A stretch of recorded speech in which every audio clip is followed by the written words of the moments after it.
What's up, YouTube? It's Josh Palaut, the RuneScape Felon, finally back with yet another Tales from the Jungle. This episode, I will be expounding upon a topic that I've discussed probably a reasonable amount in the various interviews and podcasts that I've been on. We're going to discuss the circumstances of the day that I was arrested the first time, which was October 8th of 2012, how the FBI acted, and what exactly went down on that fateful day. So just to jump right back into it, October 4th, 2012 is when I made the threats. In case you haven't had a rundown of the case yet, which I assume you have because the only people that watch this channel are people that have really paid attention to the story.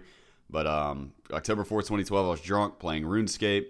A friend of mine who also had a similar interest in serial killers, like myself and my family, told me to download a video game that made fun of the Columbine school shooting that happened in 1999. I informed him that I did not find that funny and that he was misinterpreting my interest. And another player came up and told me to kill myself and to stop talking about Columbine and that I should call him on the phone and kill myself. At which point I was very drunk. I was 19. I was on a game where I had said probably many worse things than this throughout my many years of playing it. And I said I was going to go Columbine myself. And as we all know, 4 days later, SWAT team and the boys showed up. So this is a little bit of how that went down. In case you didn't hear the thorough, full story on the podcast, it's kind of hard to get full concepts across when I'm trying to make sure I'm not really talking over people. But anyways, so you may be aware of the fact that I was actually permanently muted on RuneScape the day after my threats, which means that I'm not allowed to communicate within the game except for a very limited chat system they had in that version of the game. I play the old school one now. We don't have that anymore.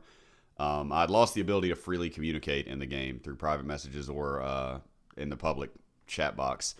And after so many hours invested in that game, even though I was trash at it, I was not going to be playing that anymore if I lost the ability to communicate. So I actually ended up logging onto a free-to-play server where the game is obviously free to play, and gave my account away to the first noob that I saw, the first low-level cute noob that I saw in free-to-play got it, and it still had 2 months membership on it and all kinds of cool stuff. So I gave the account away. The FBI had a lot of trouble believing that, but I thought that was the bulk of my punishment. I started playing World of Warcraft to get my video game addiction fix. And I played that for 2.5, 3 days. This was retail only at this time. It was in 2012. And so 4 days after the initial threats, on October 8th of 2012, I was playing World of Warcraft. My girlfriend at the time had just left to go pick up her little sister from daycare for her parents and drop her off at home. And I was playing World of Warcraft, and I was blaring Killing in the Name by Rage Against the Machine.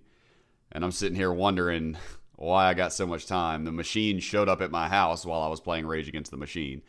And as I was sitting there playing World of Warcraft, I just joined a Ventrilo voice chat, if any of you guys remember what that is, because I had no idea how to play World of Warcraft. Still don't, even though I lightly dabble in it. And I joined a big public guild with a voice chat, and I was in voice chat with this family. It was like a mom, son, and dad all in the same voice chat. It was really cool, but anyways, I wonder if they ever, found out what exactly happened, because I'm in voice chat and I'm sitting here learning how to use it. And I remember setting my Ventrilo talk button to my middle scroll wheel mouse button, which did not work because that's how you turn your view on World of Warcraft. It was very aggravating. So I was playing World of Warcraft, blaring some Rage Against the Machine.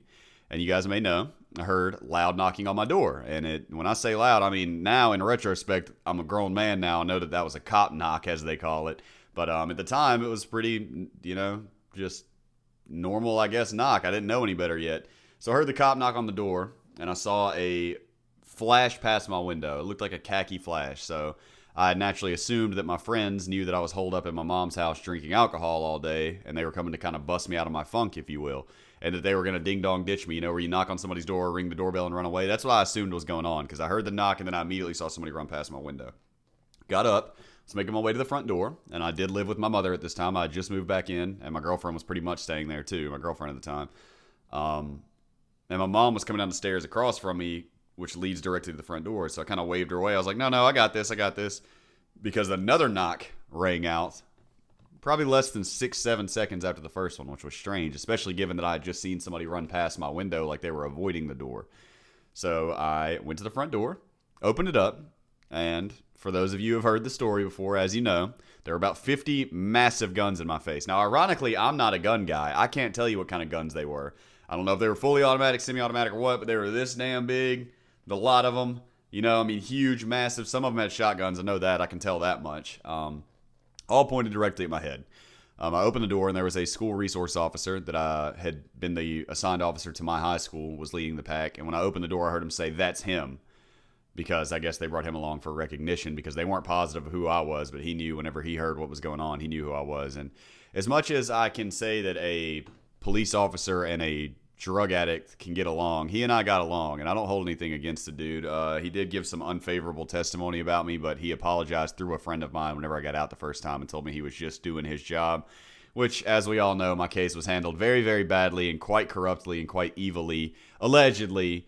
So I wouldn't be surprised if they kind of greased his palms a little bit or gave him some incentive to exaggerate about me a little bit on the stand. But I had respect for this guy. He was one of the few officers that I had met in my lifetime where I felt as though he was truly a police officer for the greater good and from a good place in his heart and not just on some kind of power trip. But he was there. As soon as he said that's him, I was barked about 9 different orders. Freeze, put your hands up, get on the ground, turn around, get down, everything all at once. I don't know if you guys are going to know what I'm talking about, but have you ever been so scared, so fiercely and so abruptly that it's like your tongue went numb, like that cold shiver up your spine? Like I thought I was about to die, and I tried to say what's going on, but I kind of just stammered out a "whoa," which is kind of ironic because I used to say that a lot as a joke when I was younger. I used to go "whoa," but only the OGs will know. So the FBI proceeded to fuck my mom's house sideways for quite some time as I sat awkwardly in the yard. And I think I mentioned before, I'm not sure. I've told this story on stream a lot, and I know I've mentioned parts of it on a podcast or several podcasts, so I'm not sure how much is going to be repeated information, but hopefully you're enjoying it anyways. I could feel this awkward silence in the air as they continued to not find anything dangerous in my home, because as much as people like to say this, that, the other about, oh, they found this and this and this, especially whenever they read my case law file, which is not really a standard setting legal summary of my case. It's a motion written by the government to block one of my legal proceedings. So they can say whatever the hell they want, but people type my name on Google and they think they're the first person that's ever done that, and they come up with a list about my ex-girlfriend's testimony, and they jamma, but they always seem to miss this part. Because this part shows clearly that nothing was found in my home. They always want to say, oh, they found stuff in your home and this, and girlfriend said that he had. Okay, that's cool. You're right. They did say that. I have another video. Why did my ex-girlfriend testify against me? But I can contradict them right here in that same legal motion where they're allowed to lie. They didn't even make that claim. They knew they couldn't get away with that. I had nothing in my home. So I felt this awkward silence in the air because I could tell they were real fired up about it. Oh, we're going to go in here. We're going to stop this kid. We're going to bust up his house, and we're going to find all these bombs and guns that he said he had, and we're going to fucking take them. And they get there, and there was nothing. There was not a BB gun. There was not a pocket knife. There was not a CO2 cartridge. The most dangerous thing that I had in that house was psychedelic illicit chemicals. That's probably the most dangerous thing in the house. My mom didn't know about those, even though I was 19 and a bum and still living at my mom's house. So after several minutes of awkward silence, they ended up agreeing to transport me. And by the way, when they dragged me out in the yard, they shoved these warrants in my face and barked at me what they were for. I couldn't understand anything that was going on. I was probably about as close to being in shock as you can be without losing a limb or a family member or something.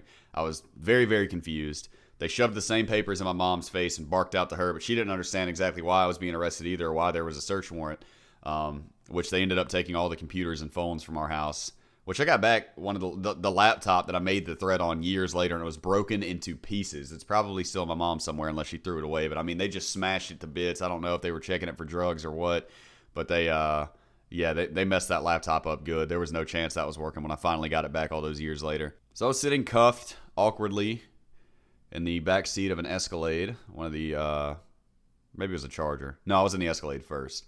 The FBI's Escalade that they had pretty much filled my entire street up, silver Chargers, black Escalades, and undercover cop cars all the way up and down my entire block. And I was just sitting there going, what in the hell? And there was a police officer, that same police officer that I went to school with that worked at my school, he was there.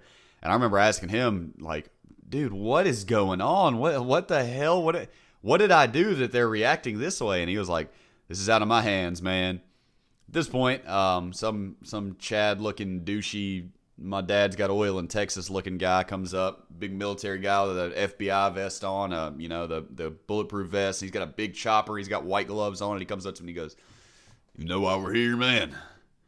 I was like, "No, man, I've got absolutely no idea. I'm guessing that I smoked some weed this morning and the neighbors smelled it, thought I was growing it, called you guys. Is that it?" He was like, No, it ain't nothing like that. It ain't nothing like that. You got anything in that house we need to know about?" Needless to say, at this point, I'm aware of the fact that all of my illicit substances are forfeit to the FBI. They were going to find them anyway. And I was like, yeah, I got some weed in there by my TV. I got some pipes in the closet. I got some opium in the drawer by my bed. You know, the smokable, not the crazy needle stuff or anything. I don't think you could shoot that anyways. But anyways, he was like, no, man, we're not talking about that. Anything dangerous in there. Anything we need to know about, any guns, gasoline. And I was like, no, I don't have anything dangerous in there at all. No, gasoline, BB gun, nothing. And he kind of gave me a grunt like he didn't believe me. After a few more minutes of awkward silence, they transported me to the FBI building, which was right outside of kind of one of the hoods, if you will, in my town. And it's a squat, nondescript building with no signs or anything, just a gate around it. It's right outside one of the kind of the hoods in my town, like I said. And I never knew that was what it was for. And then they transported me there in the back of an FBI unmarked car. And that's whenever, if you guys are familiar with the story, they put me in the interrogation room.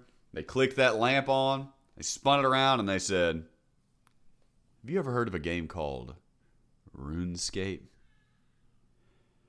At which point I was completely filled with disbelief because it was completely... at that point I realized that the connection, I should have probably earlier, but I made the connection between why I got muted on RuneScape, which I barely even remembered that whole incident because I was so drunk, and this FBI raid today. At which point I valiantly tried to explain everything. They told me I didn't need an attorney. I'm sure you guys know that. They told me I did not need an attorney, and if I asked for an attorney, I would simply be there for much, much longer. So me being green and naive and trusting that police officers had my best interests at heart, and that if they did not see anything wrong or if they understood a situation that they would refuse to prosecute, I had no idea how this actually works. I trusted them, and so I refused my right to an attorney. And, I told him, I said, yeah, I was drunk. I was playing this game. My buddy Anthony, he told me to download this other game. We started arguing about it a little bit. Somebody else got in on my argument, man. That's about all there is to it, And as soon as I got done, one of the cops goes, no, we know there's more to the story. We're going to charge you. We're just saying you need to come clean right now because we know everything and we know what you're leaving out. And if you don't tell us, then we're just going to have to charge you with it. And I'm going, what are you talking about? I told you everything. It's a pretty simple fucking story. It's pretty straightforward if you ask me. I got pissed off messing with this kid. I was just trolling him. It's just a prank, bro. It's not a firm legal defense. At which point they said, what were you doing at Roosters on Friday then? And I think I mentioned this on the official podcast, but I had not been to that place but like once in my whole life, and it was when I was 17 and not even supposed to go in or something. I was like, I wasn't at Roosters on Friday night. To be fair, it's a bar grill in my hometown that was, at one point at least back in those days, notorious for transactions that police would be very interested in going down inside, outside, and around it. And so I was like, I was not at Roosters. And they were like, no, we know you're at Roosters, and we already know exactly what went down. And we have enough evidence to charge you, so you might as well come clean about it. It's the exact same thing, man. It's all these mind games, I was terrified out of my mind. There was a clock on the wall that was like dead even with the chair where I was getting interrogated, and it had a button like this big in the middle of it. Yeah, that's not a fucking camera, is it? It was so obvious, like who would put a clock at eye level just on the wall by the table with it pointing directly at your face? Like, it could have been anywhere in this room and I'd have been able to see the time, but you guys coincidentally set it like dead on par with my face. But I guess the FBI thinks they're sneaky just because they do underhanded, backhanded tactics.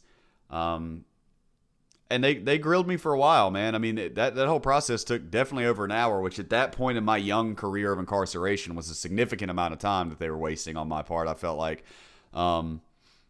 they were acting so understanding, man, until I told them that everything was cool, that I was done with my story and that I'd told them everything. At that point, that's when they got kind of mean and started with that whole, no, we know there's more, we know there's more. And from having watched like 48 Hours and stuff, I know this is a common manipulation tactic that maybe fifth graders would fall for. The only manipulation tactic I fell for was you don't need an attorney. In regard to confess to something you never did, I didn't fall for that one. That one, I managed to elude that one somehow. As it started winding down, they informed me that I was going to be transferred to Lafayette County Detention Center. Yes, for some reason my town pronounces it Lafayette. In that county, I'm aware of the fact that the rest of the world pronounces it Lafayette, but it's colloquially referred to as Lafayette where I live. And then I was going to be transferred to the Lafayette County Detention Center for 2 or 3 days to await a detention hearing where a judge determines whether or not you are eligible to have bail, at which point I was like, 3 days? I don't have 3 days. I got Worlds to Warcrafts and Mines to craft. I just started playing Minecraft like 3 days ago, so I'm just kidding. But that just seemed like an insurmountable amount of time to me. Like I was going to have to sit in a jail cell for 3 days. Little did I know, guys. Little did I know. And of course, they transferred me to county jail. And I was in booking for that first day. And booking is where all the fun shit goes down. That's where the rich frat boys that go to Ole Miss come in there crying their eyes out. Big dog Chad with his dad's black card, comes in there boo-hooing his eyes out because he's got to stay for 4 hours for getting a DUI or something, and people throw stuff at the walls, and booking is crazy. And they left me there for several days, following my initial arrest.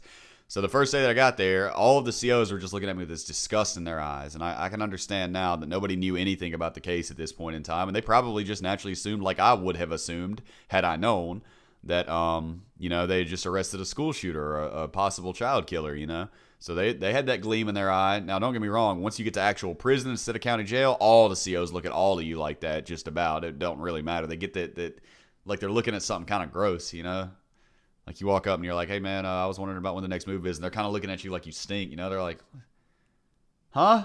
What'd you say? Rec yard. I don't know. I don't know. They get all weirded out because they think that you're an animal, basically. They don't look at you as a person. It's part of their training, I guess. But, my first day was rough, and I haven't really talked about this much in particular because I had not really gotten quite what I would consider to be my daily level of necessary liquor because I was addicted to alcohol at the time. So shortly after getting to jail, just probably 5 or 6 hours, I started having some pretty serious withdrawals from alcohol. And a CO that worked there, man, I will never forget this because I took it for granted at the time, but as the years passed of me being incarcerated, I realized how rare and almost like what a beautiful thing this is that this guy did this for me, He brought me a cup of ice water, which means he had to go get a small styrofoam cup all the way from the back in the CO's kitchen, filled up with ice from their machine, and he filled it up with some good water that wasn't that rusty, nasty sink water that was in my cell, and brought me several cups of water and some ibuprofen. He's not supposed to give me ibuprofen. Only the nurse is supposed to do that, but I won't forget that guy. I didn't know at the time that was a really big deal. I just thought he was just being a dude, being a bro. I was unaware of the fact that 99% of COs in that situation, like another CO looked at me throwing up and called me a junkie, because they know what's going down when you get to jail and you start throwing up and shaking and trembling and getting sick. They already know, man, it's jail. Come on, One of the guys called me a junkie, but this other guy, he was a really, really good dude, and he actually treated us like people in there. And my next video, I filmed it months ago before Dylan lent me this graphics card to work and use my editing software, and it didn't finish editing because of that.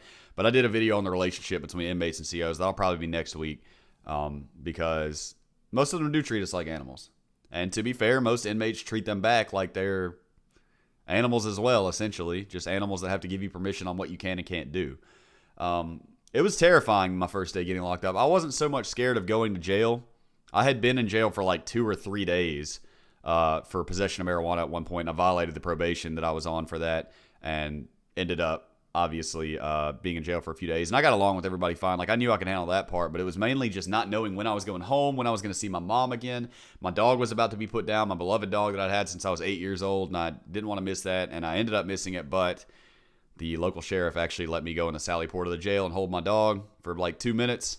And once again, this is one of those things where I was so early in my incarceration that I really wasn't aware of exactly what a huge deal that is. That's like groundbreakingly rule breaking that the sheriff let me do that. And we all know that I've got a lot of critique of Southern culture and a lot of things that go on down here. But one thing that a redneck can really understand is loving a dog. And so I will always appreciate that man in a way that I will never be able to tell you guys for letting me hold my dog one last time. But we'll talk about that more in the next video. This is just kind of wanted to give you a little bit more in depth about what went down on my first day. I was terrified. Guys, I didn't know when I was going to be able to see my family again. I was coming off of alcohol and drugs, so I was going through withdrawals really badly.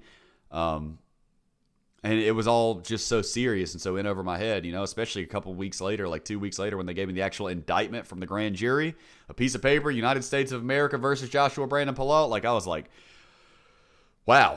This is something that, like, I can't talk my way out of, or my parents can't vouch for me and get me out of trouble, man. It was something really serious and really heavy, and I don't think I slept at all that first night. Not just because of the withdrawals, although that hindered it as well, of course.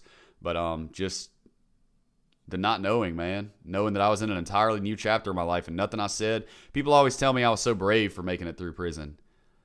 And I appreciate that, but I didn't have a choice. Like, you can scream in there. You can cry. You can kick. You can pull your hair out. You can self-mutilate. You're not leaving. They're not opening that door for you no matter what you do. So, it's not really even... I don't know how to put it, man. I appreciate people that say that kind of thing, though. I mean, your options are basically either kill yourself or deal with it, and so I dealt with it, you know? I don't think there's necessarily this inherent bravery that comes along with surviving a prison sentence. At least, I mean, I guess maybe in some ways, if you don't just like check in for your entire sentence and just hide and protect the custody, you know? I don't know. There wasn't a lot of bravery about it, in my opinion, at least not in my particular instance, because I didn't have a choice, guys. Crying for your mama ain't going to help. Begging them, saying I won't do it again, that's not going to help. Once you're in there, they're not letting you go no matter what you do. Scream, kick, cry, throw a tantrum all you want, cuss, threaten. It doesn't matter. You're not leaving. They're not letting you go until your time is up. So, hope you guys enjoyed this, man. It was maybe just a little bit floaty and kind of everywhere all at once, but I'm going to try and get this up tonight. I had one of the busiest, it's been the busiest month of my life. Since Karis had the car accident, it's been an insane month. And we are finally, I think I'm serious this time when I say I think we're finally back to being on schedule and getting things back in their normal groove. We had Lennon's birthday party. Got footage of that coming soon. So thank you to everybody that bought her presents. You're going to be in the video. We opened them all on camera and stuff, and she loved them. It was hilarious. And we also have some pictures and videos from the actual party that we did on Saturday, a few days after she opened her gifts. But I love you guys, man. Tan CC on RuneScape. That's where we kick it. All my links are down below. We got the tweet, we got the gram, we got the Discord, all that good shit. You already know. Dead Felon is my RuneScape name. And I hope to see you guys around, man. Come hang out on twitch.tv/jpalaut or twitch/jpalaut, TTV/jpalaut, however you want to call it. And hang out. I'm branching into some other games here lately, and I do want to try out more Minecraft. I've been playing Majora's Mask as of late. Maybe we'll try some Rust sometime soon. Come in and give me some suggestions, because I've been branching away from just streaming RuneScape. I still play RuneScape in my off hours, though. But I love you guys, man. Stay happy, stay free, most importantly, stay safe. And I will see you guys next week. I love y'all.